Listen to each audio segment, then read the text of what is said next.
பிறந்த நோக்கம் வெற்றி பெறுவதற்கு அறிவின் விளக்கம், பொருள் தேவை ரெண்டும் உண்டு. பொருள் தேவை, உடலுக்கு தேவை.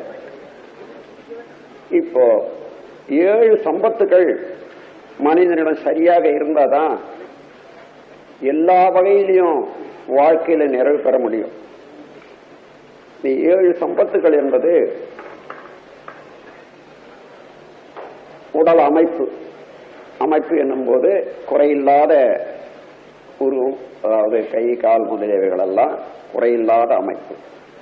உருவமைப்பு, குணம், நல்ல குணம், மற்றவர்களோட இணைந்து பழகுவதற்கு ஏற்ற நல்ல குணம் வேண்டும்.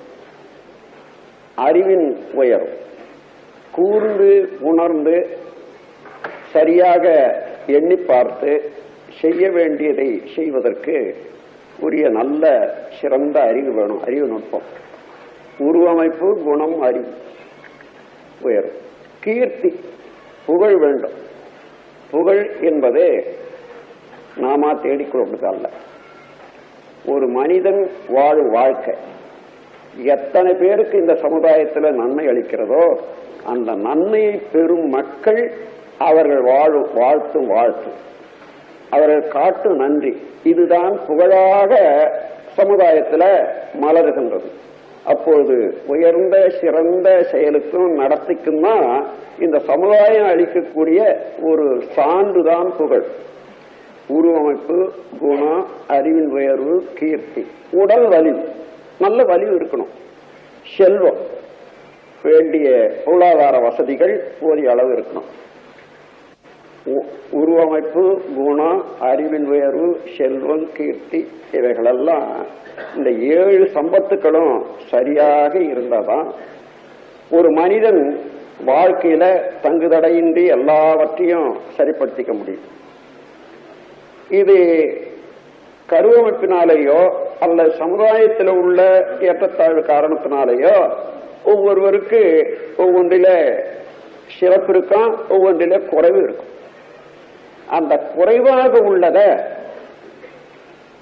சரி செய்து சமப்படுத்திக் கொள்வதற்கு அவரவர் அறிவினாலேயே மனதில் சங்கல்பம், திடம், பல தடவை அதையே எண்ணி எண்ணி எண்ணி அந்த குறைபாட்டை களைந்து அதை நிறைவு செய்வதற்கு, அறிவுக்கு துணை செய்வதற்கு இந்த மாதிரி பூஜா விதி என்பதை அந்த காலத்தில் ஏற்படுத்தினாங்க.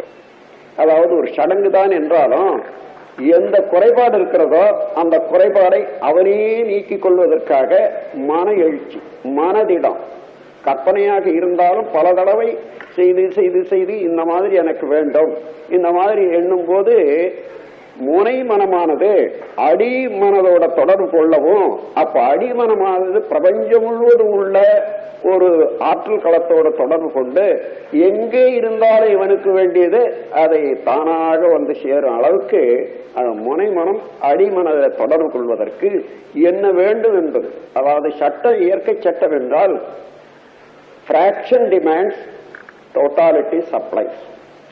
பிராக்ஷனாக உள்ளது ஜீவன், மனிதன். அதுல இந்த முழு முதற் பொருளாக உள்ள இறைநிலை பிரபஞ்சம் முழுவதும் கலந்து அறிவு என்ற நிலையில அசேதன பொருட்கள், உயிர் பொருட்கள் எல்லாவற்றிலும் நிறைந்து இயங்கிக் கொண்டிருக்கிறதுனால யார் எங்க இருந்து எது தேவைப்பட்டாலும் விரும்பினாலும் அது கிடைக்கத்தான் வேண்டும். ஆனால் விரும்புபவர்கள் மனதை அழுத்தமாக வைத்துக் கொள்ள வேண்டும், தகுதியாக வைத்துக் கொள்ள வேண்டும். அதற்கு மன எண்ணினால் போராது, உடல்ல உள்ள செல்கள் எல்லாமே அதுக்கு ஒத்துழைக்கணும். இல்லைன்னா மன ஏதோ எண்ணி உடல் தேவையை பொறுத்தோ அதனுடைய தொடர்ந்து வந்த இயக்கத்தை பொறுத்தோ அது ஒரு மாதிரியா இருந்தா முடியாது. அதுக்காக 3 சடங்குகளை ஒன்றா இணைச்சாங்க. அவை மந்திரம், யந்திரம், தந்தம். மந்திரம் என்பது ஒலி, உச்சரிப்பு. ஒரு எழுத்து உச்சரிக்கிற போது அது பிறக்கும் இடம், முடியும் இடம். அந்த பிறக்கிறதுக்கு முடியறதுக்கு இடையில cubic inches of air, அதாவது அந்த காற்றினுடைய அளவு, அந்த காற்று அளவு வெளிப்படு இடத்துல ஏற்படக்கூடிய ஒரு வைப்ரேஷன். இவைகள்லாம் சேர்ந்து ஒவ்வொரு எழுத்து உச்சரிக்கும் போது அதற்குரிய முறையில இந்த உயிருக்கு ஒரு அலைகள் அதிர்வலை ஏற்படும். அதுக்கு தக்கவாறு நரம்புகள் செல்கள் எல்லாமே ஊக்குவிக்கப்படும். அப்படி ஒரு எழுத்துக்கு ஒரு பலன் இருக்கிறது என்று சொன்னால் அதை அடுத்து இன்னொரு எழுத்து தொடர்ந்து அதை நல்ல முறையில் அது செய்த நன்மையை பாதுகாத்து மேலும் நன்மை அளிக்கக்கூடிய எழுத்தாக இருக்குமேயானால் மேலும் மேலும் மேலும் உடலுக்கு நன்மை இருக்கும். அதே போல மாற்று எழுத்துக்களை போட்டா ஒண்ணுக்கு ஒண்ணு வெட்டி வெட்டி வெட்டி உடல்ல உள்ள வைப்ரேஷன் கெட்டுடும். இதுதான் மந்திரங்கள்லையும் தோத்திரங்கள்லையும் உள்ள ஒரு குறிப்பு. இத நீண்ட காலமாக ஆராய்ச்சி செய்த அந்த காலத்திய நமது இந்திய நாட்டு மகான்கள் இதை வகுத்து வச்சிருக்காங்க. ஒவ்வொரு எழுத்தும் அந்த எழுத்துக்கு அடுத்த எழுத்தும் 4 எழுத்து சேர்ந்தால் 3 எழுத்து சேர்ந்தால் என்னென்ன பயன் கொடுக்கும் என்றது. உதாரணமாக பல அதாவது மிக்க வலுவுள்ளதாக சவுண்ட் சிஸ்டத்துல எடுத்தது 5 எழுத்துக்கள் சேர்ந்த கோர்வை என்பது நீங்க கேள்விப்பட்டிருப்பீங்க. அத பஞ்சாட்சரம் என்று சொல்வார்கள். ந ம சி வா ய இந்த 5 எழுத்து தான். இந்த ஒவ்வொரு எழுத்துக்கும் ஒவ்வொரு விதமான பலனை நல்ல முறையில விரித்திருக்காங்க.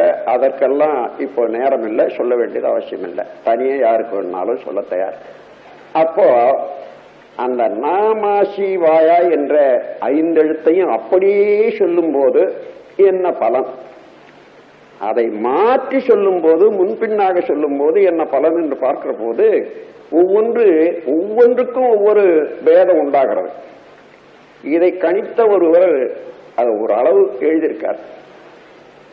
சிவய நம என்று தினம் மூழ்கி உருவேற்றுவார் செய் தொழிலெல்லாம் வசியமாம். அதாவது நமசிவய என்பது இறைநிலைக்கு ஒரே மாதிரியாக மனதை கொண்டு போகத்தக்கது நமசிவாய. ஆனால் குடும்பத்தில் உள்ளவர்கள் மற்ற பொருள் வசதி அல்லது தொழில் வசதி இவைகளில் வெற்றி பெறணும் அல்லவா, அதற்கு அவர்கள் கண்டுபிடிச்சிருக்காங்க சிவய நம. இந்த சிவய நம என்றதுதான் அதே எழுத்து தான், அந்த 5 எழுத்து தான். முதல்ல எதை சொல்லி பின்னால எதை சொல்லணும் என்றதை கண்டுபிடிச்ச போது சிவய நம என்று தினம் மூழ்கியுரு வெற்றுவார் செய்தொழிலெல்லாம் பஷ்யமாம் ஜெகவசியமாம் சகல முகவசியமாம் செய்ய சித்துகள் எல்லாம் வசியமாம்.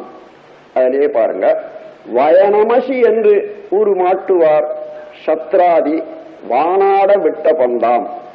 எதிரிகள் இல்லாம தன்னுடைய எடுத்த காரியத்தை எதிர்ப்பை நீக்கி முடிக்கக்கூடிய அச்சமின்மையும் அதற்குரிய தைரியமும் வேணுமானால் வயநமசி என்று மாட்டுவார் சத்ராதி வானாட விட்ட பந்தாம். வயநமசி சிவய நம சிவய என்ற இதெல்லாம் உன்னுடைய நடனம் என்றோன்னு பாடுறார். அப்புறம் இது எதுக்காக சொல்றேன்னா, உங்களுக்கு எழுத்துகள் மாறும்போது எப்படி அந்த ஒலியினால உயிர் சக்தி பாதிக்கப்படுகிறது, அதுல இருந்து வரக்கூடிய ஃப்ரீக்வன்சி அண்ட் வேவ் லெங்த் இது எப்படி மாறுது, அதுக்கு தக்கவாறு இப்போ நெகட்டிவ் கேடு விளைவிக்கக்கூடிய எழுத்துக்கள் எல்லாம் கூட ஒன்றோடு ஒன்று வெட்டி இன்ன கேடுகள் இன்னாருக்கு விளைக்கணும்னு சொன்னா அது விளையும் அந்த ஒலியினால. அதற்கு முதலாக அதை பயிலும் போது அவனுக்கே அந்த கேட்டை விளைவிச்சு கொள்றான். அதனால அது விளைவிக்காம இருப்பதற்கு பல தடவை சிறுக சிறுக சிறுக சொல்லி சொல்லி அதற்கு இம்யூனிட்டி ஏற்படுத்தி கொள்றான். அதன் பிறகு அதை இன்னொருத்தருக்கு பாய்ச்சுறான். அதனால பின்னால கெடுதல் வரும் மொத்தமா சேர்த்து இருந்தாலும் அந்த மாதிரி நல்லதுக்கும் ஒலி இருக்கிறது, தீய அலைகள் வீசுவதற்கும் ஒலி இருக்கிறது. எப்படி எண்ண அலைகள் உண்டோ அதே போல ஒலியிலேயே அதுல அர்த்தம் கூட தேவையே இல்லை. அந்த ஒலி அச்சரத்தை சொல்லும் போதே அதனுடைய வேகம் வந்துடும். எனவே அந்த மாதிரி முதல்ல மந்திரம் என்றால் ஒலி. அதுக்கு யாருக்கு இப்ப உங்களுக்கு என்ன வேண்டும், செல்வம் வேண்டும். செல்வம் வேணுமானால் அதற்குரிய வடிவம், எந்த வடிவம் இந்த உள்ளத்தால எடுக்கணும் என்பதை கண்டுபிடிச்ச மகான்கள் அவர்களுடைய ஒரு இன்ட்யூஷன்ல இன்ன மாதிரி உருவம் இருந்தால் இந்த நன்மை அடைய முடியும், அதற்கு ஒத்ததாக அமையும் என்ற போதுதான் இப்ப இருக்கக்கூடிய கடவுள் உருவங்கள் எல்லாம் மகான்கள் சிருஷ்டி பண்ணத்தான் அது. இது உண்மையாக அதுதான் கடவுள் என்பது அல்ல, உங்களுக்கு நல்லா தெரியும் இப்ப 4-5 நாளா அந்த பாடத்துல. ஆனால் இப்ப மனத்தால தனக்கு வேண்டிய அளவுக்கு வேண்டியவாறு அதை சிருஷ்டி செய்து கொண்டு அந்த பொருளை அந்த சக்தியை அதை அடைவதற்கு. உதாரணமா இப்போ உங்களிடத்துல ஒரு கிலோ இரும்பு இருக்குதுன்னு வச்சுங்க, அதுல ஒரு சமட்டி செய்து வச்சுக்கிறீங்க. ஆனால் இப்போ ஒரு கரண்டி வேணும், ஒரு ஊசி வேணும். அந்த ஊசியை கொண்டு இன்னது செய்யலாம் என்பது இருக்கு, கரண்டியை கொண்டு இன்னென்ன உபயோகத்துக்கு வைக்கலாம்னு இருக்கு. இதுக்கு ஏதோ 5 கிராம் இரும்பு இருந்தா போதும், அதுல 1 கிராம் இருந்தா போதும், 1/2 கிராம் இருந்தா போதும்னுட்டு இருந்தாலும் நான் தான் இப்போ 1 கிலோ எடை உள்ள இரும்பு வச்சுக்கிறேன், எனக்கு அதெல்லாம் ஏன் என்று சொல்றதுக்கு அந்தந்த நேரத்துல அந்தந்த முறைய அந்தந்த அளவில் ஆக்கி அதனுடைய உபயோகம் வேணும். அதே போல நம்முடைய மனம் எல்லாம் வல்ல இறைநிலை உணர்ந்து அதோடு ஒண்டி இருந்தாலும் அவ்வப்போது என்ன தேவையோ அவனாக அந்த மனதை அவ்வாறு ஆக்கி கொண்டு உலகத்தில் இருந்து தான் ஈர்த்து கொள்வது என்ற ஒரு முறைதான், ஒரு சடங்கு தான் பூஜை. அதுல முதல்ல மந்திரம். அந்த மந்திரத்தோட எந்திரம் என்பது என்னன்னா தன்னுடைய எண்ணத்துக்கு ஒரு வடிவம் கொடுத்துக்கிறது.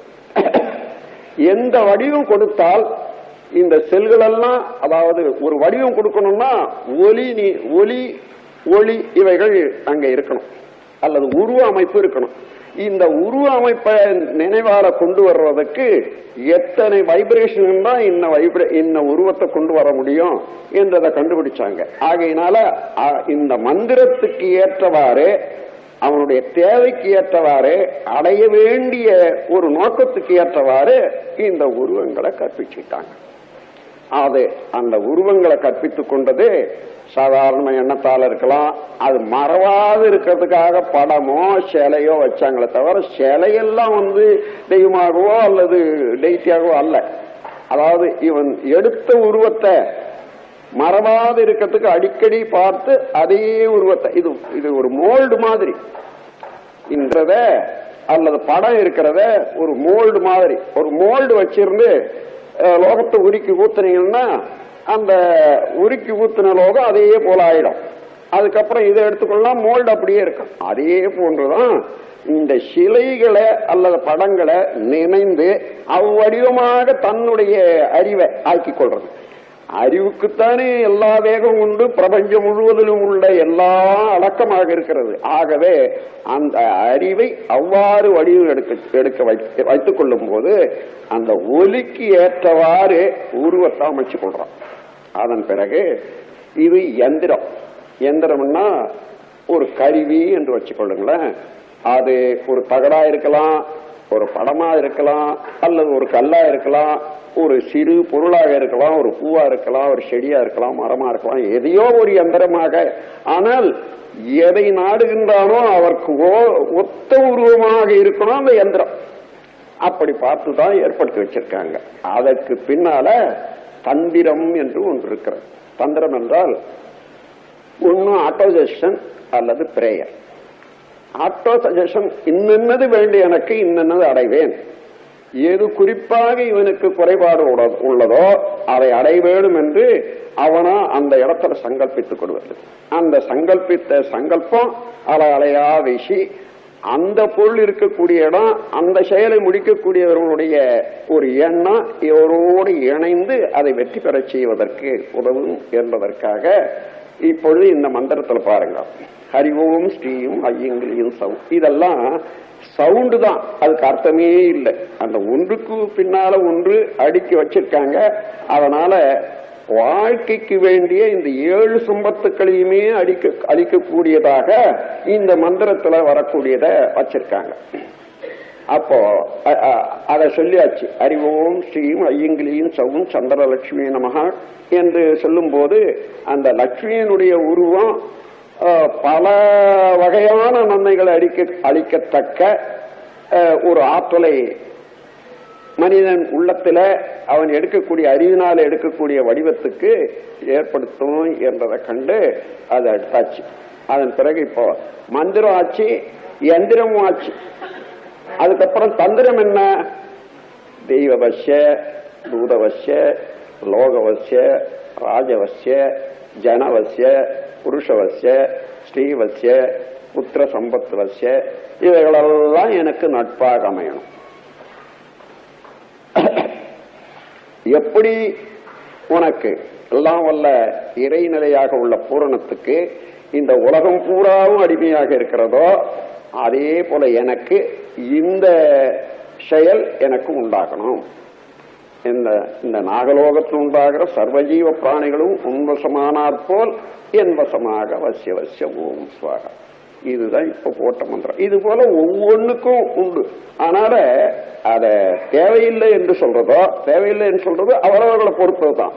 ஆனால் அதை புறக்கணிக்கதோ அல்லது எள்ளி நகையாடதோ வேண்டியதே இல்லை. அவரவர்களுக்கு தேவையான அளவுல அவர்கள் உருவத்தை கற்பித்துக் கொள்ளலாம். அந்த கற்பனையிலேயே அவர்கள் வேண்டியதை பெற முடியும், பெறலாம். அப்படி பெறுவதெல்லாம் இந்த வாழ்க்கையை செம்மப்படுத்திக் கொள்வதற்கு, வாழ்க்கையில் ஏற்படக்கூடிய செம்மையெல்லாம் நம்முடைய 3 விதமான களங்கங்களை குறைப்பதற்கும் இறைநிலையை அடைவதற்கும் ஏற்றவாறு பொருளாதாரம், வாழ்க்கை நிலை இவைகளெல்லாம் நல்ல முறையில அமைப்பதற்காகவே என்று எண்ணும் போது யார் எந்த முறையில இறை வணக்கம் செய்தாலும் அது அவனுடைய அறிவையே தான் அவ்வாறாக்கி வணங்குகிறான். ஆகையினால நம்ம கர்மயோகத்துல எல்லா மதங்களையும் எல்லா தெய்வங்களையும் ஒப்புக்கொள்ள வேண்டியதாக இருக்கிறது. ஏனென்றால் அவனுடைய அறிவைத்தான் வணங்குறான். அந்த அறிவு ஒன்றுதானே. அவரவர்கள் தேவையான முறையில அவர்கள் அறிவைத்தான் வணங்குறாங்க. அறிவே தெய்வமாக இருப்பதனால யார் எந்த முறையில வணங்கலானும் அது தகும் என்பதை ஏற்றுக்கொள்வதற்காகவே மாதிரி வச்சிருக்காங்க. அதனுடைய இத சடங்கு மூலமாக எல்லா மக்களுக்கு எடுத்து காண்பிக்கிறதுக்காகவே இது இந்த சர்வவசிய தனாகஷ்ட சங்கல்பம் என்று பேர். இது 1963ஆம் ஆண்டு என்று நினைக்கிறேன். சங்கம் ஏற்பட்டு ரிஜிஸ்டர் ஆகி 1 வருஷம் ஆச்சு. நான் அங்க சின்ன ஒரு கொட்டாயில கூடுவாஞ்சேரியில உட்கார்ந்துருக்கேன். அப்போ தவம் நல்ல மலையில போய் தவம் செய்துட்டு வர்றது அன்பர்கள் எல்லாம் வந்து கூட பார்த்தாங்க. அந்த இடத்துல ஒரு அடையாளம் கூட கட்டணும்னு நினைச்சு 160 ரூபாய் இன்னைக்கு கலெக்ஷன் பண்ணி வச்சிருக்காங்க. அது நேரம் இல்லை, கலெக்டர் போய் அது பர்மிஷன் வாங்கி வந்து அது ஏதாவது ஒரு சின்ன வைக்கணும்னு கேட்டுட்டு இருக்காங்க. அந்த மாதிரி நிலையில ஒரு பெரியவர் எப்படியோ அப்படியே போயிட்டு இருக்கிறவரு உள்ள பார்த்துட்டு வந்தாரு. இருந்தாரு, கொஞ்ச நேரம் பேசிட்டு இருந்தாரு. நம்முடைய இதெல்லாம் பார்த்தாரு. ஐயா, நீங்கள் உங்களுடைய நோக்கமும் இந்த சங்கத்தினுடைய ஒரு எய்ம் அதனுடைய தன்மையும் நல்லா இருக்கு. ஆனா எனக்கு என்னென்ன ஒரு மந்திரம் ஒண்ணு இருக்கு. அது ஒரு பூஜா விதி தான். இது லக்ஷ்மி தோத்திரம் மாதிரியா இருக்கா? அப்படி இல்லை. லக்ஷ்மி, சரஸ்வதி, காயத்ரி இதெல்லாம் சக்தி வடிவத்துக்கு ஒரு துணை தான், அதாவது ஒரு அடையாளம் தான். ஆனா சக்தி என்றால இந்த பிரபஞ்சத்தை, அதாவது உலகத்தை சுத்தி இருக்கக்கூடிய அட்மாஸ்பியரிக் பெல்ட் இருக்கு பாருங்க, அதுல எல்லாம் அமைந்திருக்குது. பிரபஞ்சத்தினுடைய ரகசியம் எல்லாம் அமைஞ்சிருக்கிறதுனால அந்த சக்தியை வழிபடுவதற்கு அவரவர்கள் எந்த உருவத்தில் வழிபட்டாலும் சரி, அதற்காக வேண்டியதுதான் காயத்ரி அல்லது இந்த மந்திரங்கள், சக்தி வடிவம் எல்லாமே. ஆகையினால அந்த நிலையில இந்த மந்திரம் என்னண்ட இருக்கு. இதை நீங்க நான் ஒன்னும் பண்ண போறதில்ல, இதை நீங்க செய்யுங்க. இது வரைக்கும் பார்த்த போது ரொம்ப பயனுடையதா இருக்குது. இதை நீங்க செய்துட்டு வாங்க, உங்க சங்கத்துக்கு வேண்டிய ஒரு நல்ல ஒரு பெருமையும் மதிப்பும் ஏற்படும் என்று சொன்னார். நான் அதுல 1 வருஷம் 2 வருஷம் கூட அதிகமாக அதுல மனம் செலுத்தல. அதன் பிறகு இவர் சொல்லிட்டு போனது நினைவு வந்தது. அதன் பிறகு செய்து பார்க்கிற போது உண்மையிலேயே தங்குதடை இல்லாத செல்வ வளம் முதல்ல கண்டேன்.